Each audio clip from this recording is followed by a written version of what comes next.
Hey girlfriend, Ingafay here. Super excited to be with you again today. Today, we are going to talk about on-stage speaking secrets for introverts. Doesn't that sound tasty? I have a girlfriend that's going to share the 411 with you today, Jenn Espinosa-Goswami. So I can't wait to share more about this, and I will see you on the other side.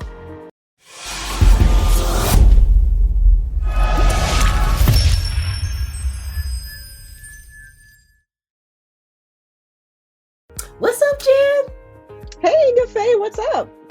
Not much, girl. I am so excited to have you here today. But before we get into the on-stage speaking secrets for introverts, we want to get in your business. We want you to tell us a little bit about you, who you are, who you serve, and how you serve them. Sure. Well, let's start with who I am and why you should be listening here, because I'm guessing that you're a big fan of Ingafay's and that's why you're listening. So let's talk about what we're going to be hearing for the next 20 minutes or so. Yeah. My name is Jenn and I live up in the Midwest. So I'm a Minneapolis girl, grew up in Kenosha, Wisconsin. But I started from, the youngest of 4 kids, so the baby of the family, the person who did everything in her power to not be seen, because I was morbidly obese as a kid. And if you've ever been morbidly obese, which by the way means you're 100 pounds over your ideal body weight, you get used to negative attention just for existing. And so my whole purpose in my childhood was to not be highly visible. But today I'm an international speaker. I've been a professional speaker, which means I typically get paid to show up on stage for the past decade or so. And I have a heart for my fellow introverted speakers out there. So I love working with coaches, consultants, and newly published authors, because it's one thing to have a message that you would share regardless of whether you get a paycheck for it. It's another thing to try to build a personal story into a business message that allows you to serve the people that you are called here to serve. So I can't wait to share more with you about these on-stage speaking secrets for introverts. Yes, that is awesome. So you said you've been speaking for 10 years. What was it that caused you to even want to get on stage? Did you have a story that you were telling, something you were really passionate about? Tell us what caused that to happen. Well, it's kind of funny because as you look back over your childhood, yes, I didn't like to be visible as a child, but the very first time I spoke, nobody could see my face. So I guess you would say it's perfect for me. I was in 6th grade and me and another classmate had memorized Lincoln's Gettysburg Address. And so we were so good at memorizing that my principal asked us to announce over the PA system back when we had PAs. I don't even know if you have PAs in schools anymore, but we were encouraged to recite the Gettysburg Address for our entire school. Wow. So it was a great honor. And I also was very nervous because nobody knew who I was, at least not outside of my classroom. And that was the first time I was on stage. Now, quite a few years later, maybe a decade or 2 later, I joined a Toastmasters group at my local company. I had worked in financial services. Super exciting work out here, folks. I was a fraud investigator, so there was some fun things I got to participate in. But my manager said, hey, Jenn, you need to do something to develop yourself. And I'm like, what am I interested in? And then I saw that there was a Toastmasters group on site that I could go to during my lunch hour. And I said, well, why not? Several years after being in Toastmasters and winning a few speech contests, getting into the leadership, becoming an officer of Toastmasters, I figured out, well, I'm pretty good at the speaking thing.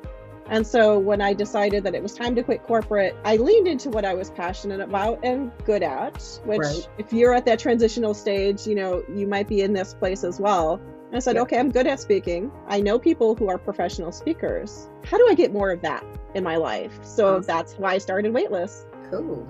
That is so cool. So now when it comes to finding your next speaking gig, how do you go about finding that? And how do you know it's the right one for you?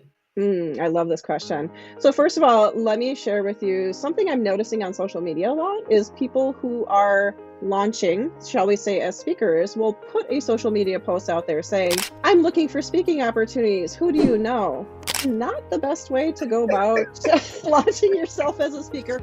By the way, for those of you who are asking for help from your network, kudos to you, because it is really hard to ask for help. I know I struggle with it. Yes. So while you're doing brave, courageous action, it's perhaps not the best step to take when it comes to finding your perfect speaking engagement. And here's why. There are literally thousands, maybe even tens of thousands of different speaking opportunities out there. Ingafay, you have me on one of them on your show here, which I really appreciate. But there are many other stages you could stand up on and deliver your message completely free. I focus on the paid speaking opportunities, and the way you get into paid speaking opportunities is you act like a professional speaker. So there are certain things you have to pay attention to. For example, what events is this organization, association, or even government entity hosting already? What speakers have they hired in the past, and what topics seem to resonate with those organizations? That's kind of where you get started, because you don't have to recreate the wheel. There are plenty of people out there who are getting paid to speak for lots of money. I mean, $5,000, $10,000, you name it. There's pretty much any price range for professional speaking. But they're starting where, people are looking for speakers. They're looking for experts in their field. They're looking for people who aren't just going to speak passionately for 45 minutes about something that they love to talk about. Right. Instead, they have a purpose to their message and an intention behind that message. And they've crafted an experience that the audience will not get enough of. Interesting. I love it. Now, I have noticed that you talked about the free gigs, you talked about the ones that you get paid, but I'm sure you have run across, like I have, the ones that they want you to pay them. Now, what's all that about? First of all, if you're looking at a pay-to-play stage, it's not a bad thing, but it's not for newbies. So if you're a newer speaker and you don't have certain foundational pieces in your business, for example, you don't have an opt-in or a lead magnet, you don't have something free that you can offer people that they can get into your community. Right. And community can mean anything. It can mean your email list, it can be a Facebook group, it could be your podcast following, whatever it looks like. If you don't have certain pieces in your business, paying to play does not make sense.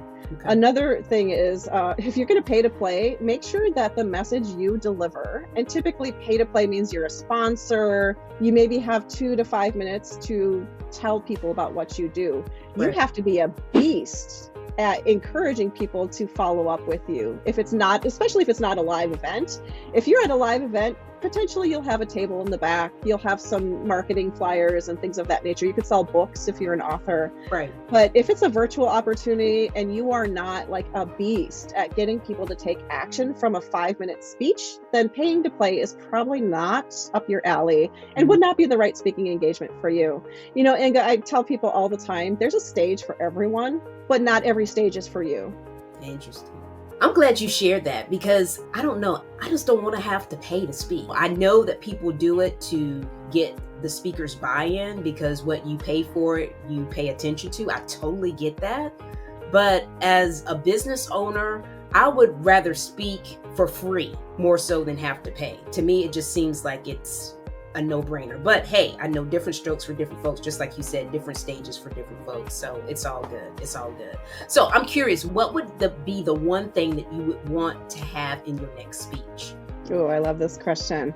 So the one thing to have in your next speech, what I see a lot of clients doing is they deliver powerful and inspirational messages that I just want to hear more about. Mm-hmm. And there's only so much you can deliver in 45 to 60 minutes, which is your typical speech length of time. Yep. What they're missing, though, is they're missing a stupid, easy action step that anyone in that audience, regardless of where that audience is meeting the speaker, can take action on. So typically when you're delivering a speech, you have to have some sort of stupid, easy, small, low-risk action step that audience can take with you if they're willing to opt into it. And so I use the term opt-in for a reason. It's a free gift. It's a lead magnet. It's an opt-in.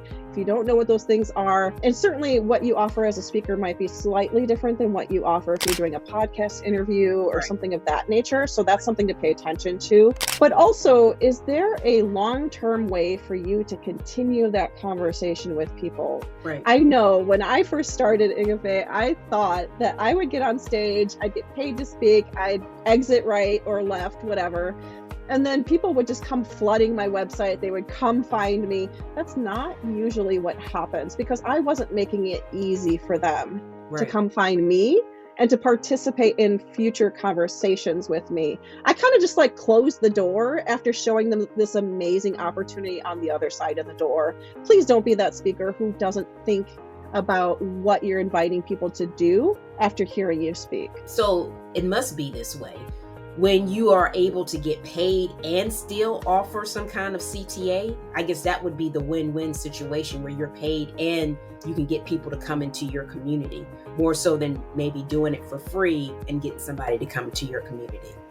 Yeah, that's an interesting question. So typically, if you're paid to speak, and this depends on the event, the organizer, their budget, a lot of different factors go into that. If they're paying you to speak, typically they do not want you to sell, because that's one of the biggest sins you can do as a speaker, especially if you're getting paid to show up on that platform.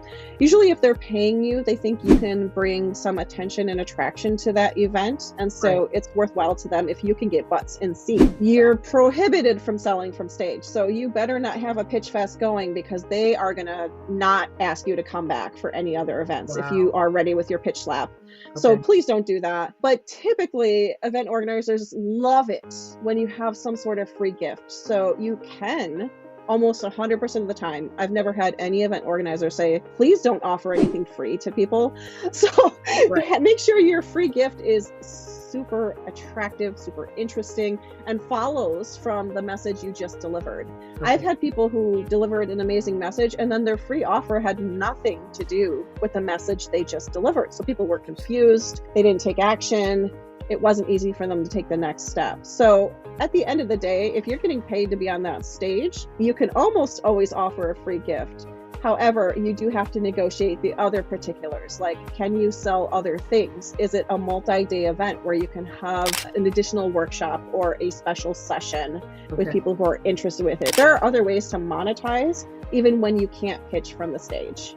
Now, I'm curious, when it comes to doing in-person stages and virtual stages, is the pay different for those different stages? And if so, what is the difference?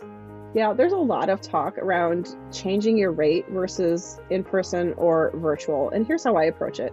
And again, this is my opinion. It's not necessarily industry standard, but if you are committing the same amount of time, preparation, and expertise into that speaking engagement, it doesn't matter where you physically are located when you're delivering that experience. So whether it's virtual or in person, you are still delivering the same amount of work for that presentation.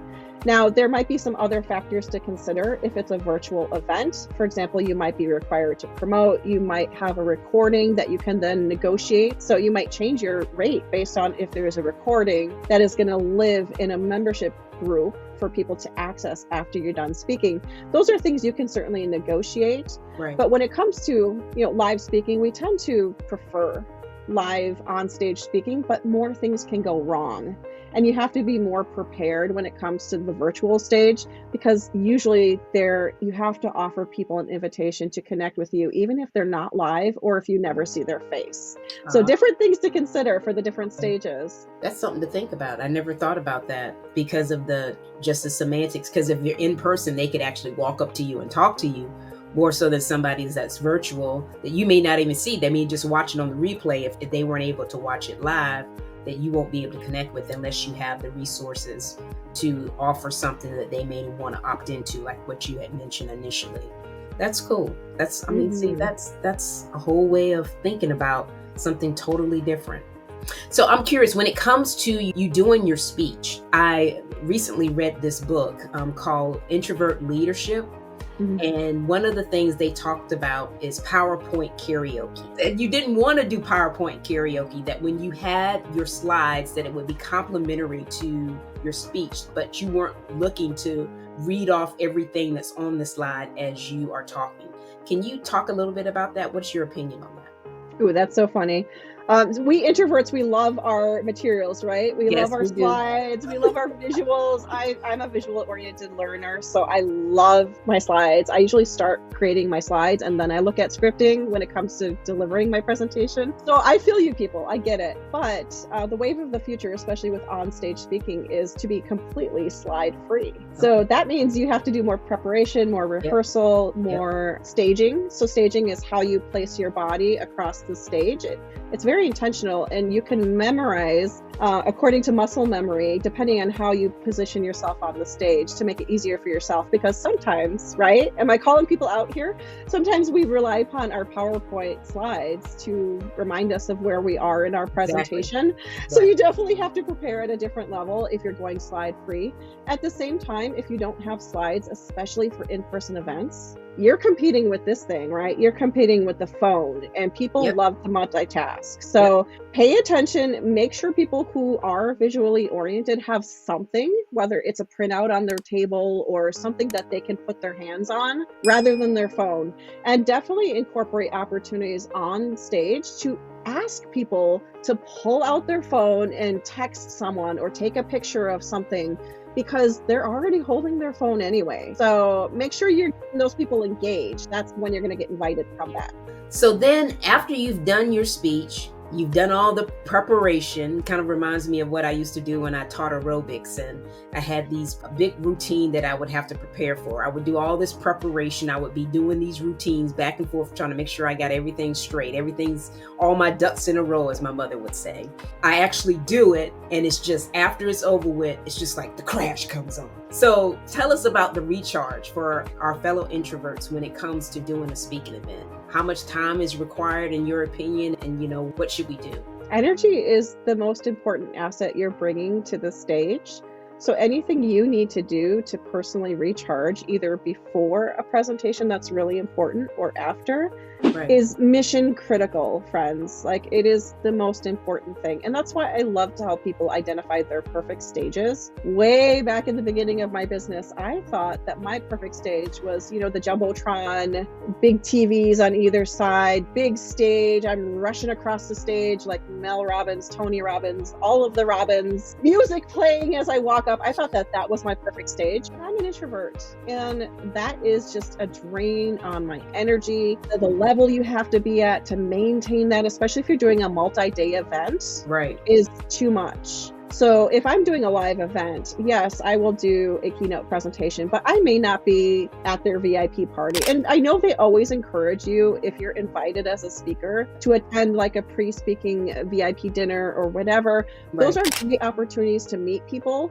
and may not be the best way for you as an introvert to connect.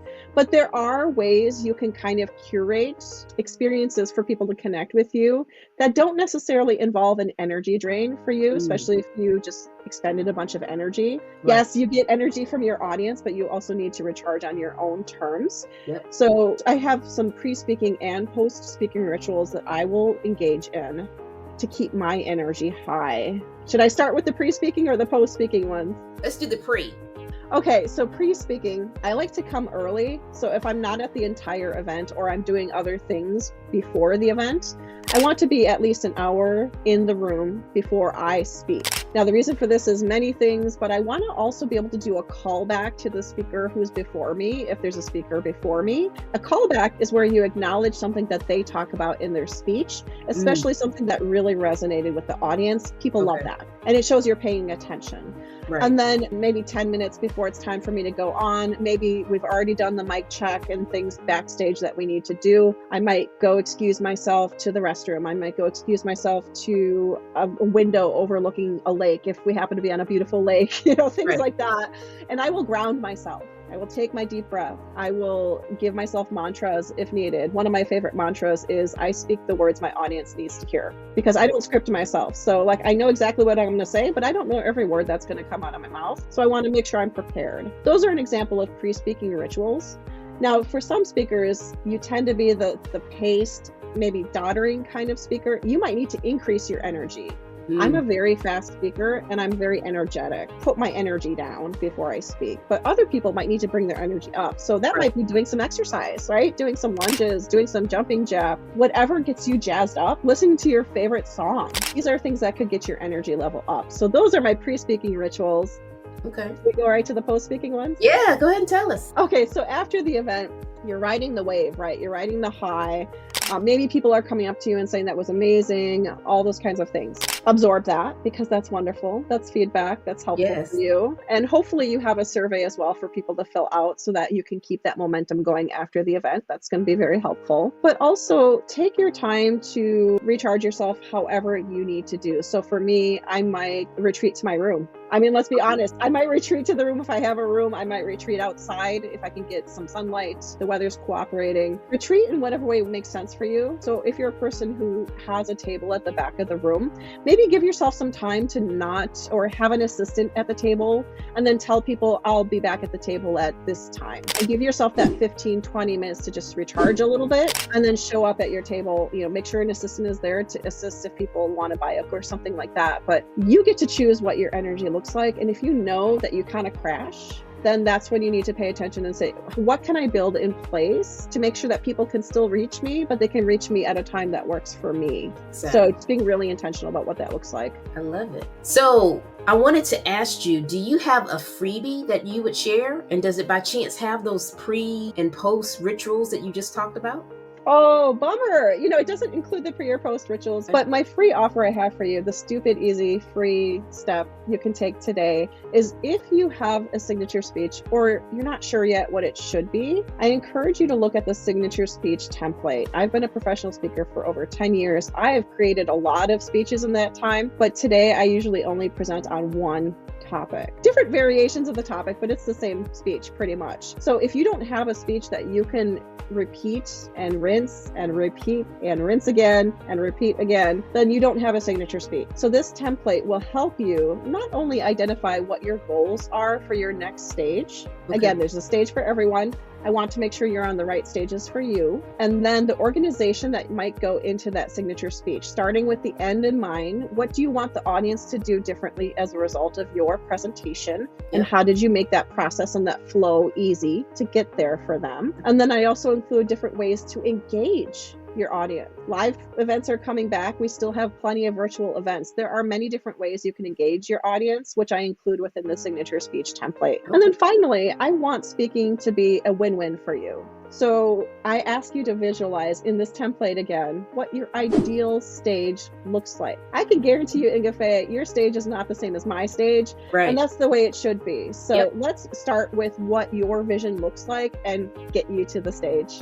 Now, one question, I just thought about this. Do you have a recommendation on how people can find these paid stages where they can actually get paid to do them? Is there a Facebook group, or how would you go about doing that? So I have my social media links here. LinkedIn is my favorite place to connect. If you connect with me on LinkedIn and send me a message and say, hey, Jenn, where do I get started with speaking? I will invite you to my next master class. Now, I host master classes every other month or so. If you're listening to this in May, my next one is in June, and I would be happy to send you an invitation to my next one. Now, in these master classes, I walk you through the process. I'm all about systems and process. So I will walk you through the process of how to find and book your own paid stages. Now, nobody else does this. There are agents and bureaus who supposedly do this on your behalf, but they don't actually market you. You are your best marketer. You are the person who knows your mission and your message better than anyone else. Don't outsource that. Figure out how to create that system for yourself. And then when you're reaching $10,000, $12,000, $15,000 per speaking engagement, that's when you enlist a bureau or an agency to help you out. Okay, awesome. That is so awesome. So thank you for sharing that valuable information with us today. For those of you that are watching, if you have any concerns for Jenn, we're going to have all of her information down in the description. And thanks for watching, and we will see you next time. Bye for now.